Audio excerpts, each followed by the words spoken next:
Ehliyetli arkadaşa basın zahmet. İsim neydi? Oğlum benim. Oh. Aferin. Allah. Çok güzel. Kurtaramayınca sokağım oluyor. Sola yanaşmaya çalışmışsın.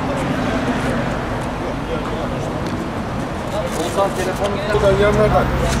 1, 2, 3 kaldı.